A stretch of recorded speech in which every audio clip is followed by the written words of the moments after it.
Sao lại đi làm bây giờ?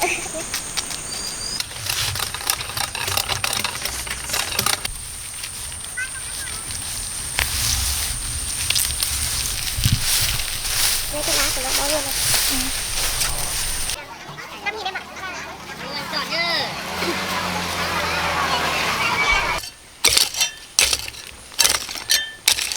Trồng được bạn này cũng ăn nhẹ.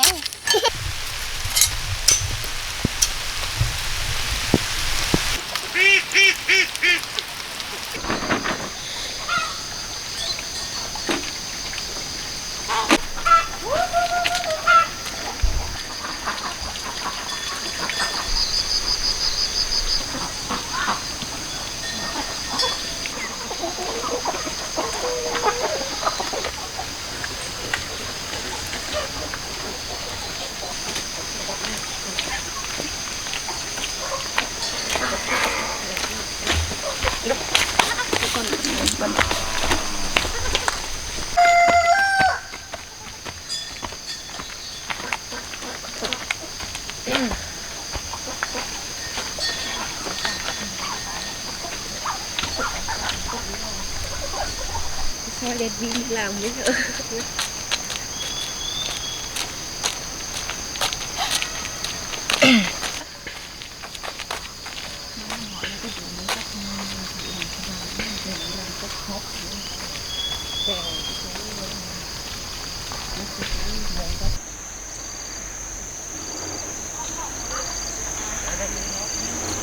Đất phù sa, đất lũ ấy.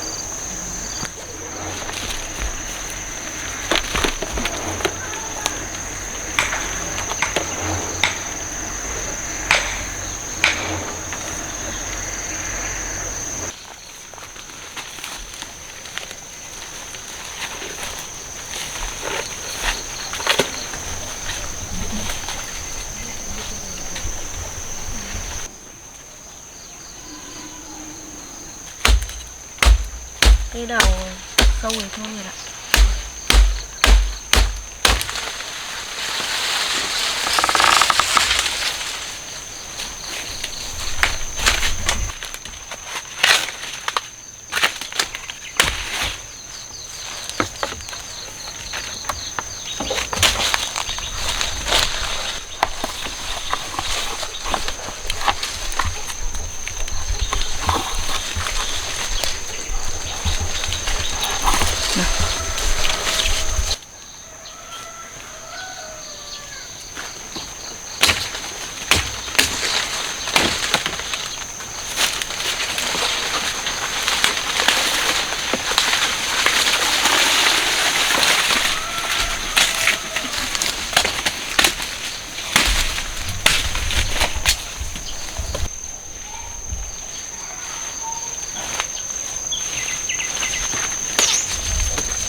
Ra cây, nhưng mà khối rồi. Đây rồi.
ai rồi chứ.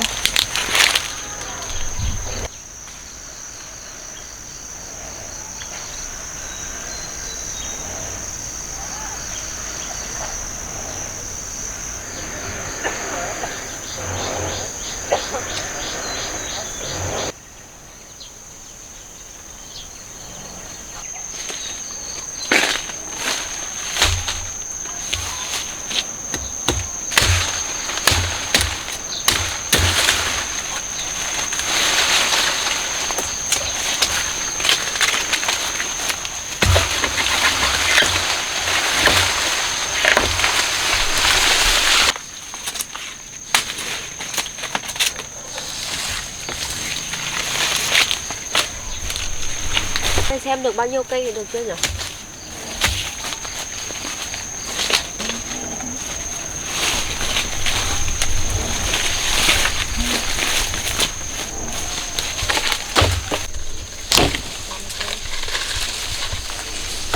Cây. Được 8 cây rồi nhỉ?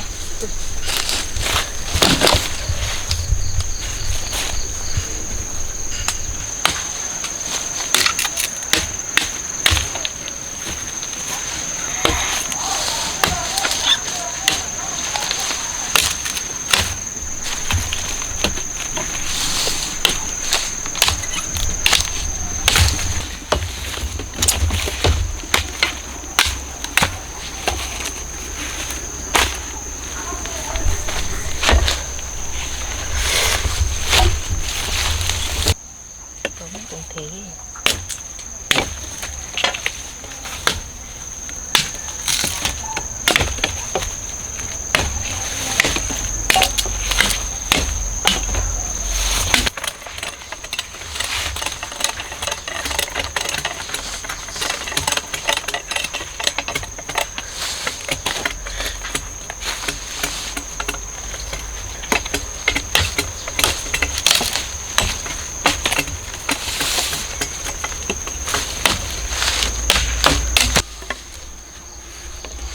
Mưa đột nhiều quá.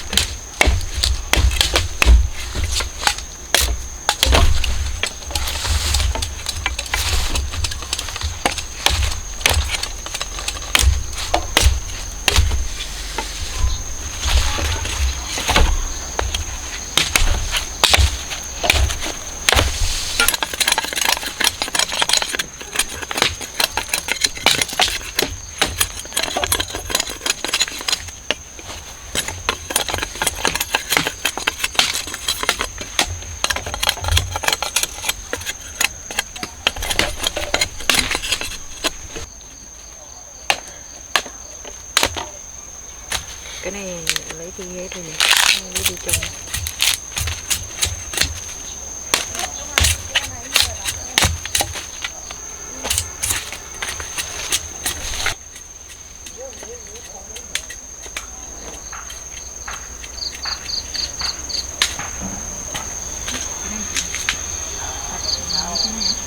Cũng được mà, có mắt là được đó. Đâu một cây ăn. Một cây thôi, ăn được cây rồi. Lâu cho nó sạch.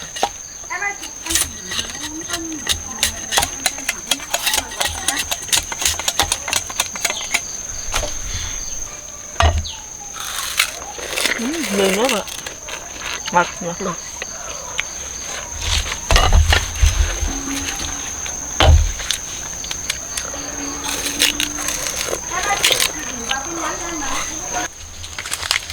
Mấy bao bì thì hết luôn.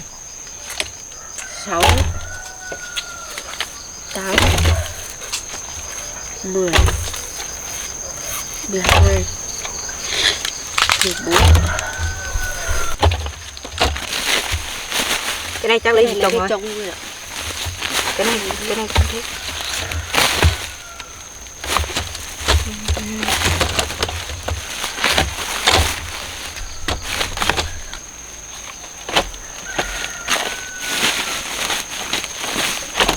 Cái này dài quá. Chặt đôi.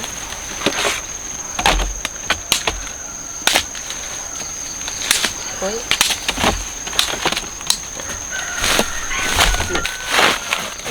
Vừa chị lấy đi.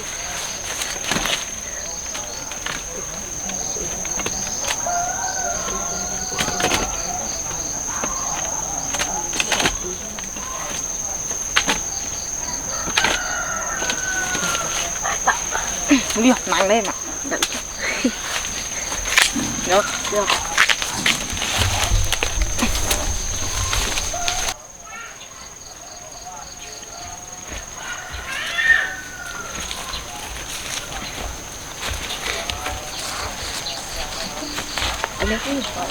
Cái dấu của rau à? Trồng được nhiều rau nhỉ? Đi đường đấy chị hai. Đi được thế mà. Nguy hiểm quá.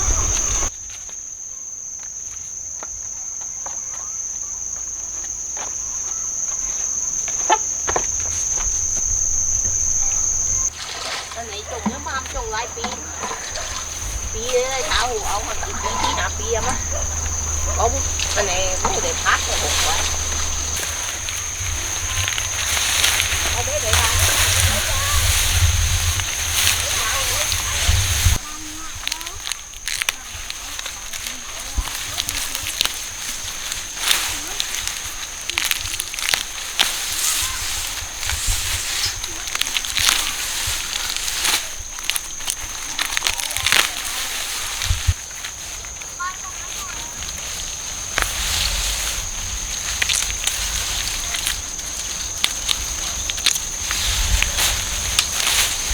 To mấy đâu Nguyệt nhỉ?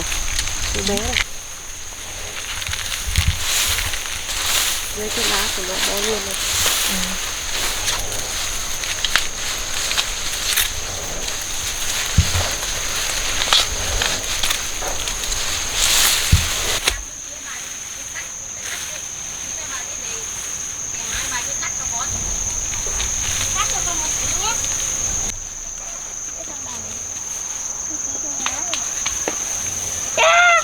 Đừng nói.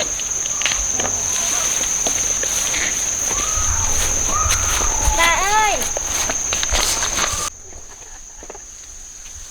Còn lâu lắm thì được qua. Lâu lắm còn được quá. Qua cái cầu này nữa. Cũng có. Bây giờ mới được qua.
ngọt á.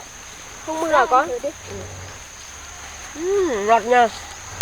Ngọt lắm. Ngọt. Ai gọi con kìa? Bà. Bà gọi á. Mưa rồi nhỉ? Trang không? Về không? Đi nè bà Trang.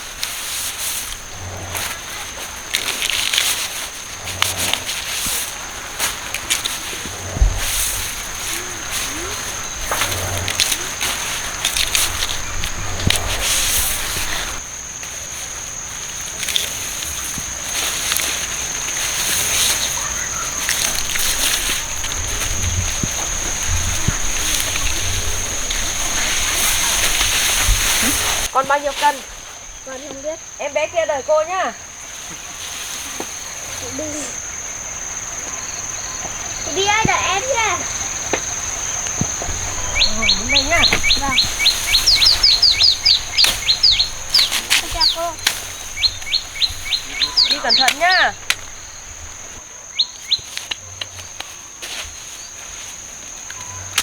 Anh lên chị ơi.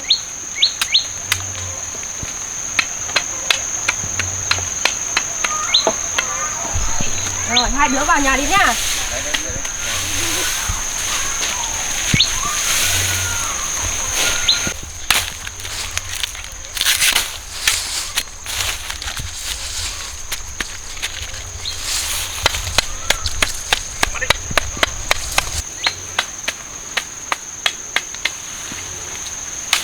Con thế.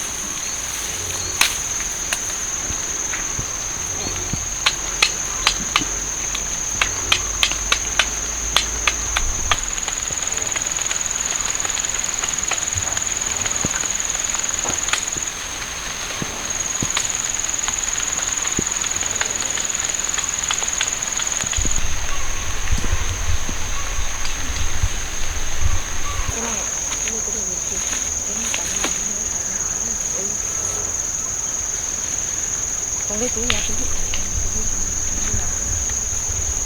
Lấy gì? Cái gì? Cái bía cho lên đây cũng được. Xong là em lấy cả cái này. Rồi, được.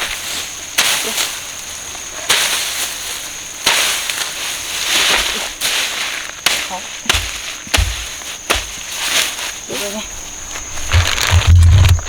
Đặt lên đây.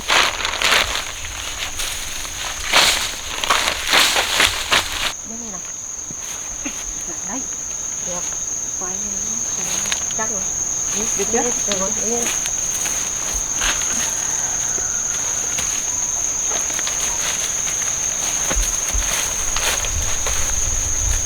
Chị Trần nhá. Chị lấy dao chưa? Con lấy dao ra đâu? Chị lấy dao ở đây này.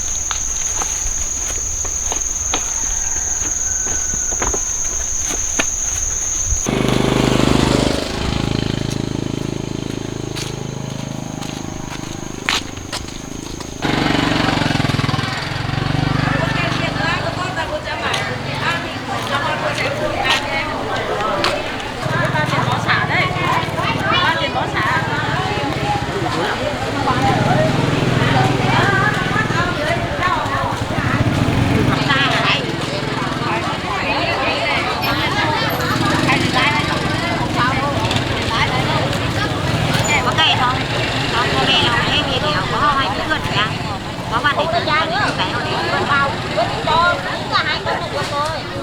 Vào với khoáng cơ mà. Có lấy cái bà đừng đâu. Mặt mình hiểu. Cái thằng của ông bộ nó khổ luôn mà mình làm cái phạm điểm. Bao người nhìn người ra bao người nhìn người ra nào lại mình cũng mà giảm vô mà là tem không phải. Tem khá lên á. bắt nhau ở đây dành em mua là tùy thôi.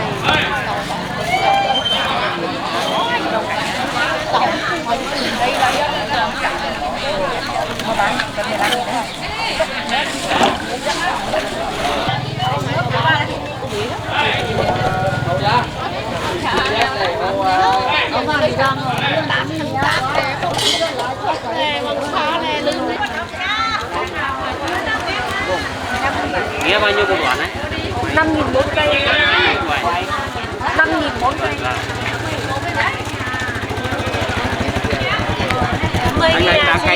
10.000 1 cân.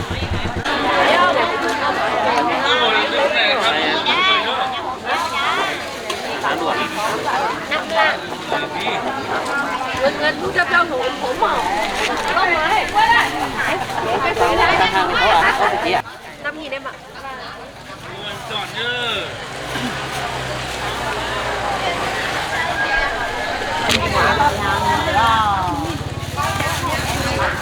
Bò mới sao chứ chó ngon ngon.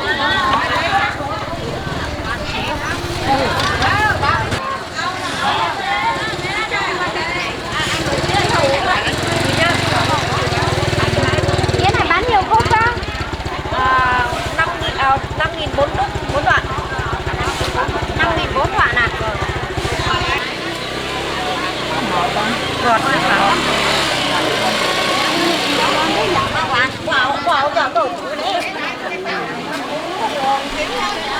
Lối. Lấy chỉ 4 đoạn này thôi. Phải nhỏ thì lại 3.000, 2.000. Bao nhiêu em? 5.000 4 đoạn. Rồi, lấy hết rồi. Có cái gì vừa? Cần. Đây 5.000 em ơi. Có bịch bóng không? Em có cái bóng ấy. Đây, xin nha, lấy 1 2 ấy cũng được. Đây con. Bà lấy bao nhiêu? Bà 4 à? 5.000 à? Đây này. Đấy. Bao tiền nhỉ bác? 5.000 4 đoạn. Cháu ơi, 4 đoạn này là được á. bà lấy bao nhiêu? Đừng lấy 8 đoạn. Đây này.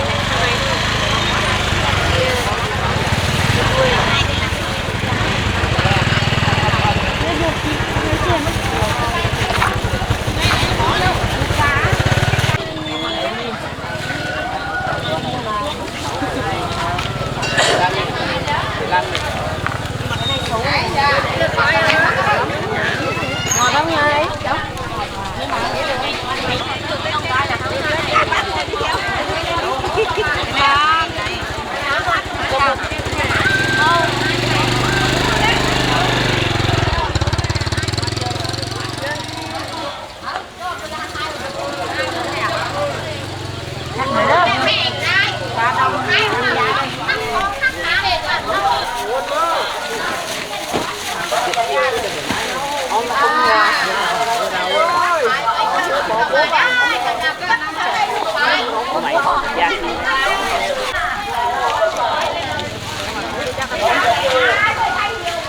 Gái phụ bố má. Xuyên hả? Nhưng mà cái bánh này đây cái bánh này này. Ngọt chứ cô. Đã bảo ngọt. Ngọt. Chả là kia rồi. Mẹ lùa bầu. Phải vui rồi. Có bữa nay chia xin á. Đây mình quản khu này chia xin ha, cha mua mày đi đoạn chia xin này. Đi đoạn chia xin ở đây. Đây này em mua đoạn chia xin.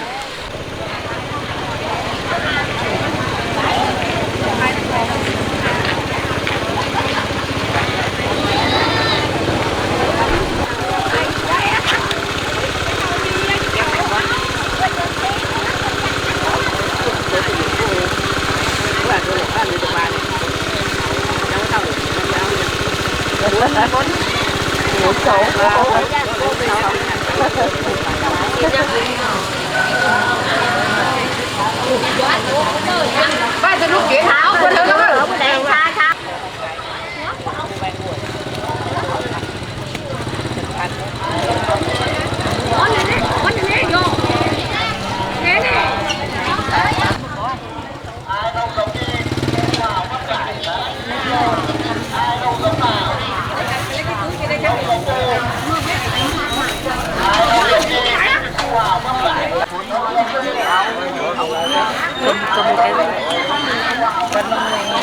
Anh ơi, còn 5.000 nữa.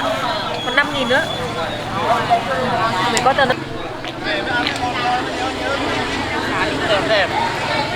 Em xem đi, lấy hết.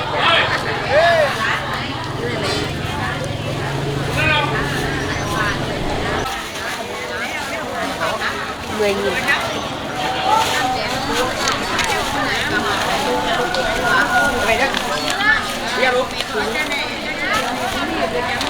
Tên này không?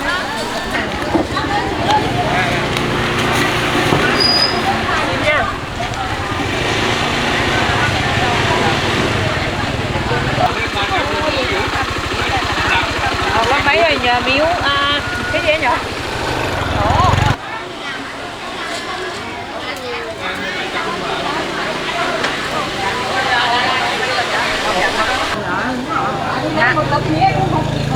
Đấy ha.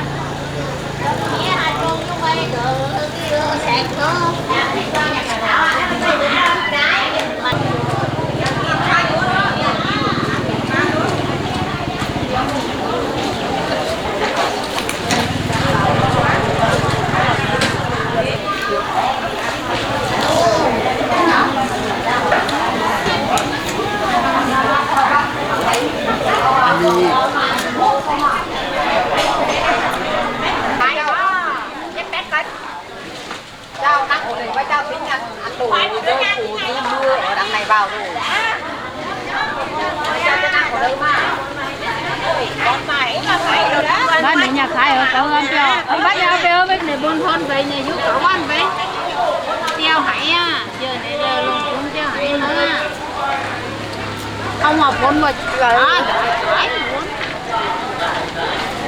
tàu đấy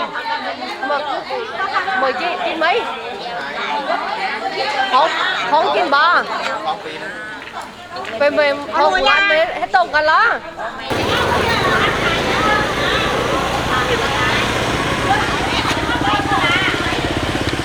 Lấy 2 bó hả bà?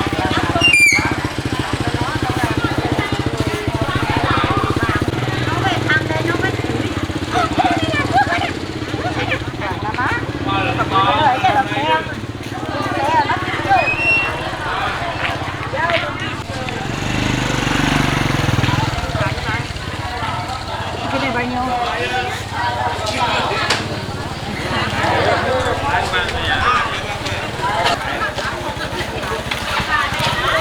Trời cái này dày quá. 20.000 bạc.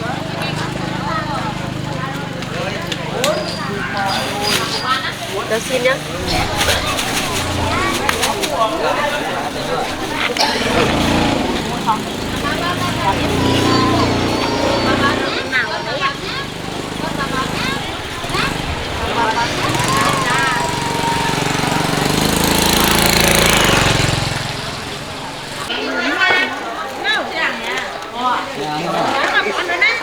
Ôi cái xả này dữ lắm.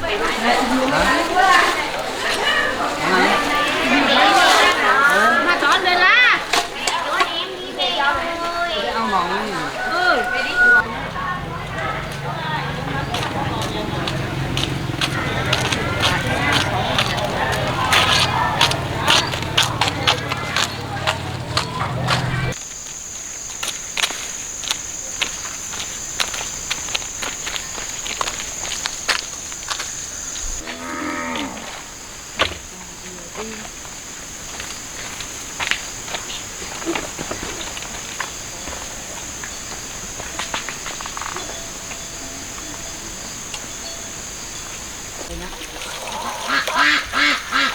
nó lại qua đường kia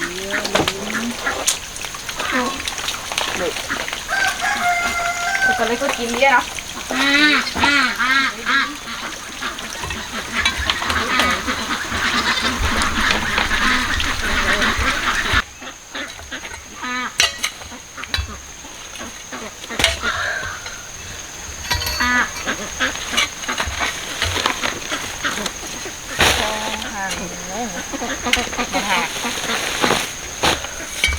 đặt xuống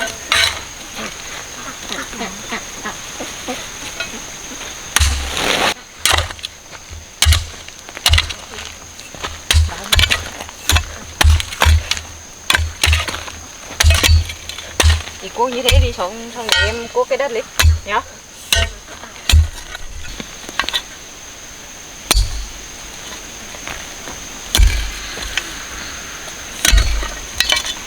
cái này còn được chặt quá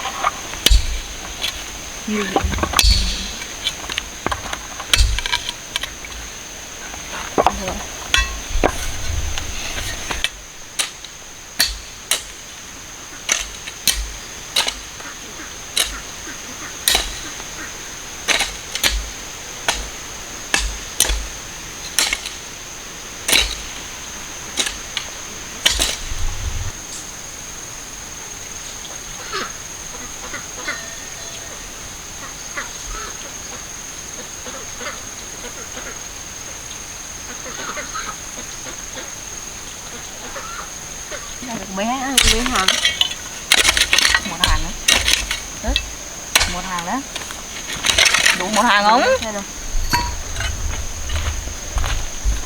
vòng lên tận trên kia hả?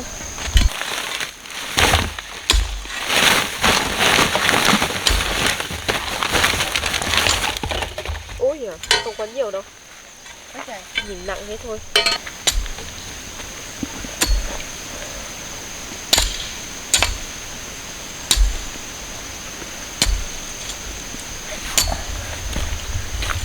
Trồng theo cái chiều mắt của nó.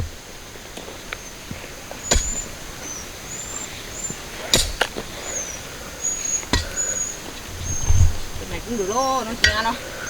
Đúng như nào?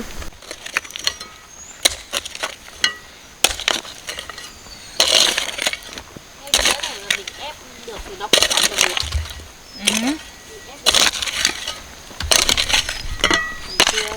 Đi ăn đi.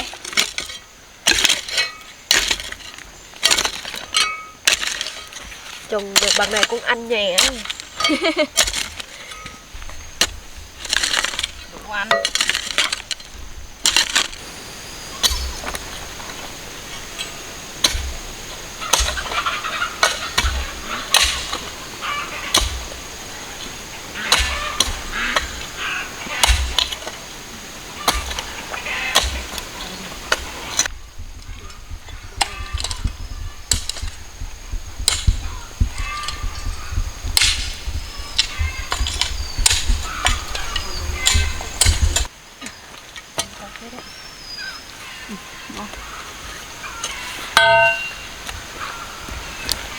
Một cái nữa.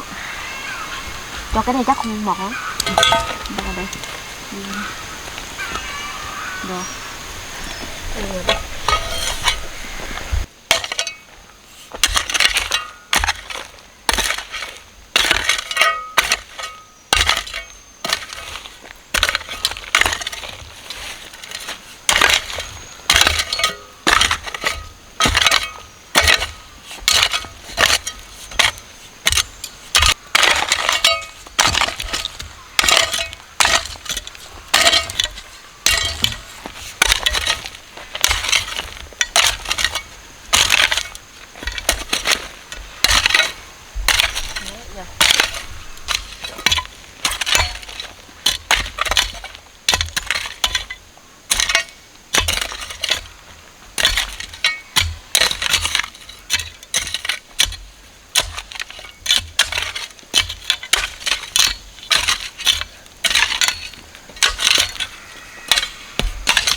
Vịt trời rét hay sao mà không xuống tắm rồi nhỉ?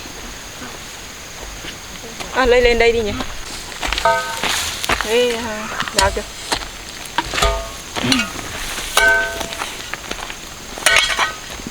Bên bờ bên này, rồi hơi tầm đá, đấy, treo lên này, treo.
Từ mình nhớ nó gì chứ.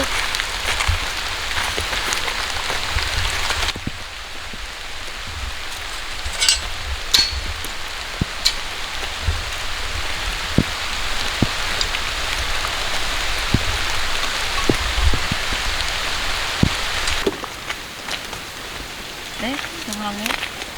Không có đủ thôi.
Bàn trái có con chó công đi đâu ấy.